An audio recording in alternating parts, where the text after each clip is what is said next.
চালু করেছিস না? হ্যাঁ। নমস্কার সবাইকে, সবাই কেমন আছো? আশা করছি তোমরা সবাই অনেক ভালো আছো আর আমিও খুব ভালো আছি। তো টিনাস ব্লগ চ্যানেলে একটা নতুন ভিডিওর সাথে অনেক অনেক স্বাগত।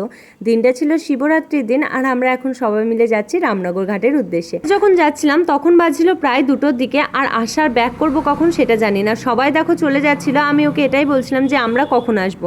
কিন্তু একটা বিষয় আমার ভীষণই খারাপ লেগেছে, শিবের বাড়িতে যখন আমরা রামনগর ঘাট থেকে হেঁটে গেছি আমাদের জন্য কোনো রকমই অপশন নেই যে আগে দেবার। তো আমরা লাইনে দাঁড়িয়ে সেই মতো দিয়েছি। আর রামনগর এসে মানে ঘাটে এসে যখন আমরা দেখলাম তখন মনে হচ্ছে যেন আমরা ছোটোখাটো কোনো মহাকুম্ভে চলে এসেছি। আমাদের এই পারটা ভিড় না থাকলেও ওই পারের ভিড়টা দেখো প্রচণ্ড ভিড় ছিল। কিন্তু এসেই শুনতে পাই একজন ডুবে মারা গেছে। তো শুনে খারাপ লাগলো, আর নামতেও ইচ্ছে করছিল না ঘাটের মধ্যে। আর জানো তো এই রামনগর ঘাটটা না প্রত্যেক বছরই এরকম করে কেউ না কেউ মারা যায়। তো দেখো ওই পারটা দেখে মনে হচ্ছে কোনো ছোটোখাটো কুম্ভ, আমাদেরটা দেখে মনে হচ্ছে না। ওই পারটা প্রচণ্ড সুন্দর লাগছিল। আর আমাদের এই পারে আমি যখন ওদিকে ছিলাম তখন মনে হচ্ছিল যেন কেউই নেই, কিন্তু যখন এই ভিতর দিকে এলাম তখন দেখো প্রচুর জন ছিল। আর আমি এই প্রথমবারই রামনগর ঘাটে এসেছি, আগে কোনোদিনই আমি রামনগর ঘাট থেকে জল ঢালিনি। প্রথমবার আমরা সবাই মিলে এসেছি, আমি, দিদি, আমার হাজবেন্ড, তারপর বুবাই দ্বারা সবাই মিলে এসেছি। আর খুব মজা লাগছিল, কিন্তু রোদও ছিল প্রচণ্ড। তো আমরা এখন যাচ্ছিলাম ঠাকুরগুলোকে দেখতে। যে ঠাকুরগুলো এখানে আনা হয়েছে ওই দেখো মাঠের মধ্যে রাখা আছে, এই ঠাকুরগুলোকে নিয়ে সবাই কাঁধে করে তারপর বাবার বাড়ি যাবে। তো দেখো এখানে কত সুন্দর সবাই বসে আছে। আমরাও এখানে বসবো ভাবছিলাম, কিন্তু এখানে বসার জায়গাটা মানে সেরকম ছিল না, সেই জন্য আমরা অন্যদিকে বসেছিলাম। আর দিদিকে বলছিলাম আমার একটু ভিডিও করে দে। তো এই ভিডিওগুলো সব কিছুই দিদিই করেছে। আর সত্যি কথা বলতে দিদি আমার সাথে থাকলে দিদি বুঝে যায় যে আমি কোন কথাটা বলতে চাইছি আর কীরকম ভিডিও বানাতে চাইছি।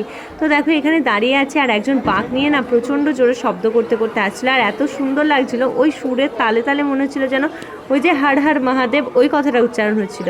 আর এখানে দেখো প্রচুর জন ছিল, এখানেই আমরা বসেছিলাম। তো এই রামনগর ঘাটটা না খুবই সুন্দর ছিল। কাঁধে করে এখন বড় একটা বাঁক নিয়ে আসছে, আর সত্যি কথা বলতে বাঁকটার সাউন্ডটা এত সুন্দর ছিল দেখো কত বড়। তাহলে যদি ঘোড়াগুলোকে নেওয়া হয় তাহলে আরও কত ভারী হয়ে যাবে। তো এইরকম সবার কাঁধে কাঁধে ছিল বাঁক। আর এখানে দেখো কত ময়ূর পালক ছিল এদের কাছে।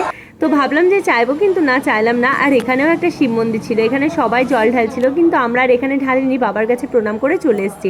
আর এই যে মা কালীর মূর্তিটা দেখছো এখানে এত সুন্দর লাগছিল মুখটা দেখতে, কি বলবো, একদম যেন ছোট্ট বাচ্চার মতো লাগছে মুখটা দেখতে। মানে সবাই স্নান কমপ্লিট করে দাঁড়িয়েছিল, আমাদের এখনো পর্যন্ত স্নান হয়নি, তারপর এখন স্নান করব।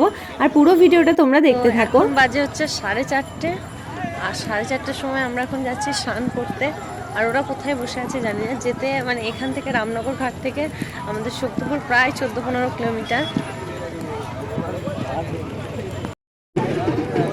তা আমরা এই দেখো এখন দাঁড়িয়ে আছি, এই দেখো ইনার লোক আর আমার লোক। এখন সবাই যাওয়া হবে, এই দেখো পেছনে ঠাকুর ঠাকুর আছে, সবাই মিলে যাবো। আর আমার দিদির মুখ শুকিয়ে গেছে।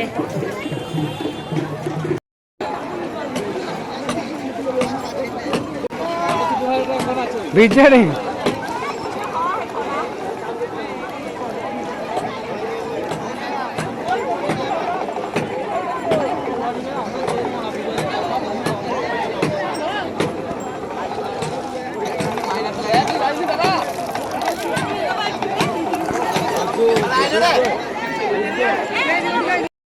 তো আমি গ্রুপ দিয়ে স্নান করেছি, এটা আমার কথা ছিল না তাও। আর ওই যে ও একদিন স্নান করতে গেছে,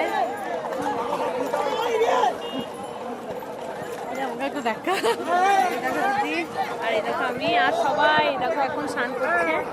এবার যাবো, এখন 4:30 মতো বেজে গেছে। দেখো আমরা এখন হাঁটছি রাস্তাতে, আর 5টা বাজে, এখন 5:10। দেখো এখন আমরা হাঁটছি, এরা সামনে সামনে যাচ্ছে আর আমরা পিছন পিছন যাচ্ছি। আর রাস্তা দেখো, এই যে আমরা এখন হাঁটছি, আমি স্নান করে নিয়েছি, ওই যে পেছনে ওরা আসছে। চলো এখন যাক। এই দেখো দিদি আর আমি আছি এই দলে, আর তাছাড়া সবাই এখন হাঁটছি আমরা। চলো, শাড়ি পরে হাঁটা যাচ্ছে না একদম।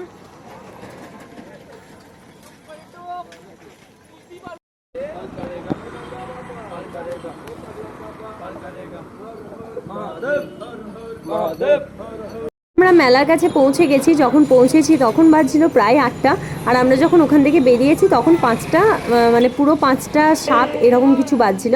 আর ভিতরে দেখো কত খোয়ের স্টল বসেছিল, কিন্তু আমার একটা দুর্ভাগ্য হয়ে গেছে যে আমার ক্যামেরাটা না মানে অনেকটা ফুল হয়ে গেছিলো, মানে স্টোরেজ ফুল হয়ে গেছিলো, সেই জন্য না সব ভিডিওগুলো একটু একটু করে হয়ে দাঁড়িয়ে গেছে। সেই জন্য আমি তোমাদের আর কিছুই সেরকম শেয়ার করতে পারিনি। আর এই দেখো এইভাবে সমস্ত ভিডিওগুলো দাঁড়িয়ে গেছে, কিন্তু সাউন্ড টাউন্ড সব ঠিক আছে, কিন্তু শুধু ভিডিওটাই হয়নি। আর এখানে সামনে সামনে যাচ্ছিল বুবাইদার, কত দূর পর্যন্ত লাইন ছিল সেটা বলা মুশকিল। কিন্তু যখন ভিতরে গেলাম দেখলাম লাইনের কোনো ব্যবস্থা তো নেই, তখন দাদাদের সাথে দাঁড়িয়েছি তাও ঢুকতে দেবে না। তো ঠেলে ঠুলে যা হোক করে বাবার কাছে জল ঢেলে চলে এসছে। আর এই দেখো লাইনে এই শেষ প্রান্তে আমরা দাঁড়িয়ে আছি বাবার কাছে ঢুকবো বলে। আর ভিতরে তো একদমই ফোন বার করতে পারিনি, কারণ সবাই যেহেতু ছিল আর তাড়াহুড়ো করে ঢালছিল।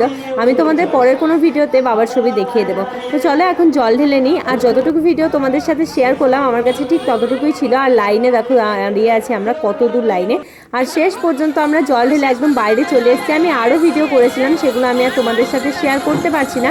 তো চলো আজকের মতো ভিডিও আমি এখানেই শেষ করছি। সবাই ভালো থেকো, সুস্থ থেকো, আর আমার ভিডিওগুলো অবশ্যই দেখতে থেকো। তো শেষ মেশ আমরা এখন বসে আছি দুজন মিলে।